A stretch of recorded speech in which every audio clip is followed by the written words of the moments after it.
The painting should not have survived, and perhaps neither should I. Sometimes it seems to me that on that day we exchanged places.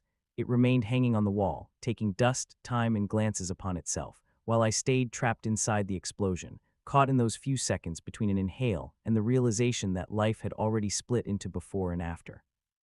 The painting never looked at me directly. That was the source of its power. It hung slightly above eye level, an old museum rule, and every time I had to tilt my head upward, as if acknowledging its right to superiority. Against the dark background, barely distinguishable, like air in half-light, a figure emerged. A female silhouette turned halfway around, her hand frozen mid-motion. Not a gesture, no, but the pause between gestures, the moment in which one has not yet decided whether to leave or to stay. The painting was called Threshold. I knew this canvas better than my own face, and yet each time I looked at it, I felt it knew more about me than I did myself.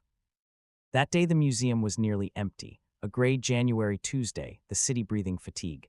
I arrived earlier than usual, not out of diligence, but because of insomnia. Sleep had long since become a formality, a brief blackout between memories.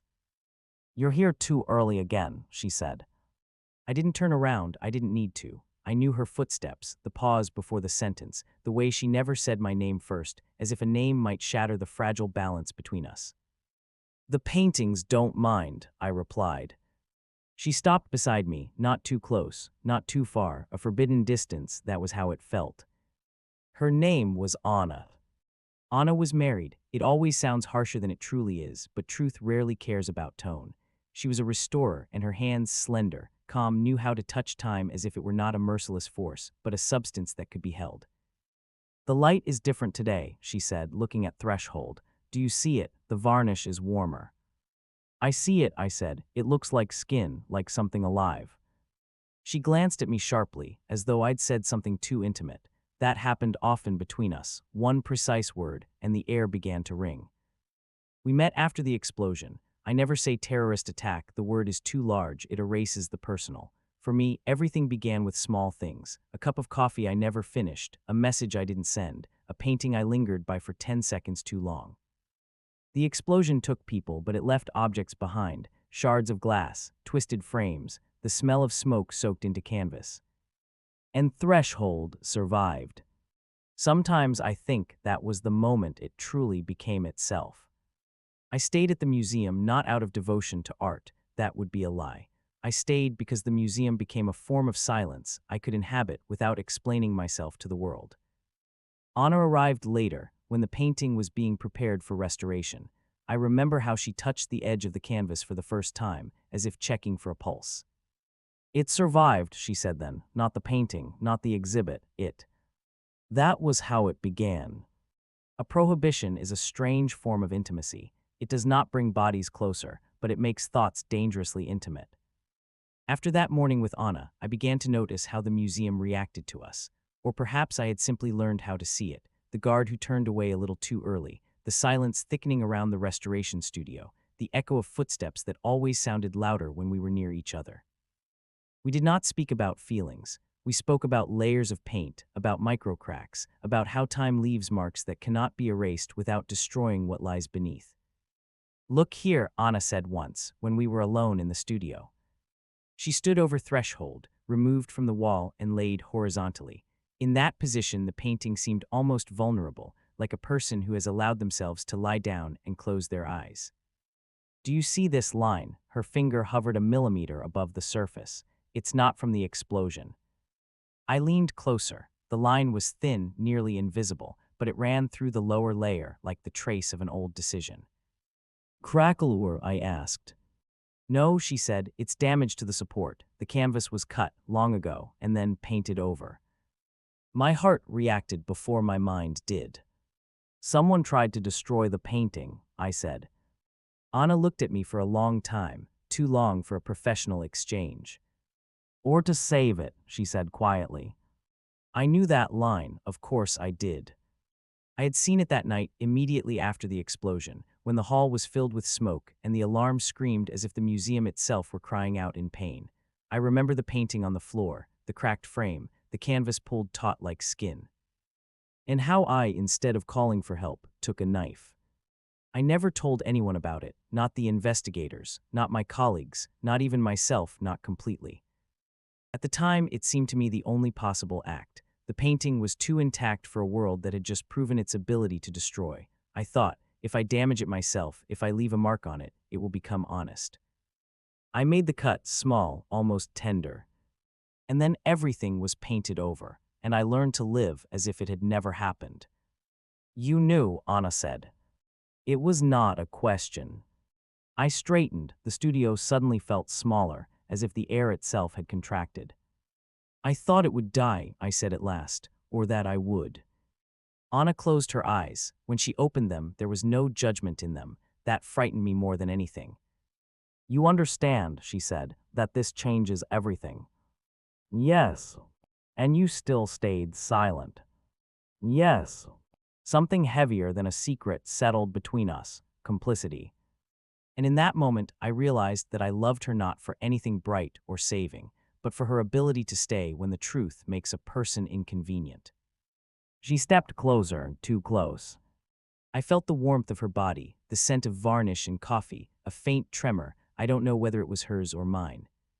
We can't, she said. I know. It would destroy too much. I know. We were saying the right words, but our bodies refused to listen. The prohibition ceased to be abstract. It became physical, almost painful. Anna lifted her hand and stopped, not touching my face, exactly the way the woman in Threshold does. Sometimes, she said, art survives only because someone takes the guilt upon themselves. I didn't answer. I was thinking that perhaps this was why I was still here, and why she was too. When she left, I remained alone with the painting.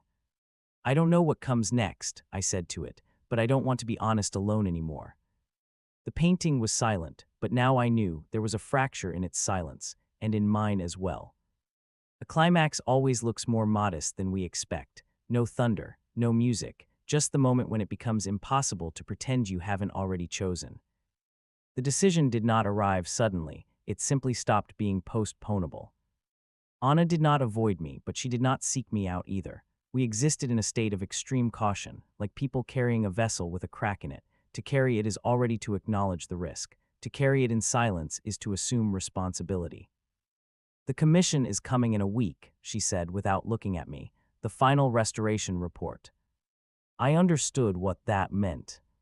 Threshold was to be declared fully restored, clean, intact, deprived of the history of my act. They won't see the line, she continued. I can seal it completely, forever. She finally looked at me. But then it won't exist, not in the painting, not in the records, not in you officially. In that moment, I clearly saw both possible futures. In one, I stay. I keep my job at the museum. I write articles. Anna and I continue to exist in careful pain, never crossing the line. The painting lives without my truth. In the other, I speak, and lose everything I have managed to hold on to. If I confess, I said, you'll lose your job. She didn't answer right away. If you don't confess, she said finally, you'll lose yourself. That is why I loved her, not for comfort, but for precision. The night before the commission, I stood alone in the gallery again. It was a violation, but the museum had long ceased to be a place of rules for me. It had become a place of confession. I stood before Threshold. You always knew, I said. You were just waiting for me to catch up. I remembered the cut, not as an act of madness, but as an attempt to interfere with the course of things, to prove that beauty is not required to be innocent. In the morning, I submitted my statement. Not dramatic, factual, with dates, circumstances, and motive.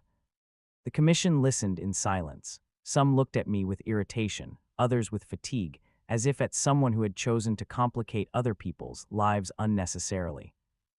Anna did not look at me at all. Do you understand the consequences? They asked. Yes. And in that moment, for the first time in years, I felt not fear but a strange relief, as if the world had finally aligned with what I knew about myself. The decision was swift. I was dismissed, the restoration was suspended, a line appeared in the documentation that could no longer be erased. Evidence of intentional damage, integrated into the structure of the work as part of its history. Anna resigned on her own, not because of me, but because she could no longer work alongside a lie, even a professional one. We met a month later, in a small cafe where no one knew our names. We destroyed everything, she said. No, I replied, we stopped pretending. She looked at me for a long time. Then, for the first time, she touched my hand. That touch was not a promise, it was an acknowledgement. I don't know where this will light us, she said. Neither do I. But for the first time, that not knowing did not feel like emptiness. Threshold remained in the museum, with its fracture, with its history, with a truth no one tried to smooth away anymore. Sometimes I go there as an ordinary visitor. I stand just below eye level. I lift my head. The woman in the painting still does not take the step, but now I know it is not about whether she leaves or stays. It is about the fact that she chose to be honest in the pause itself. And perhaps that is what hope truly is, not bright, not simple, but something one can finally carry without shame.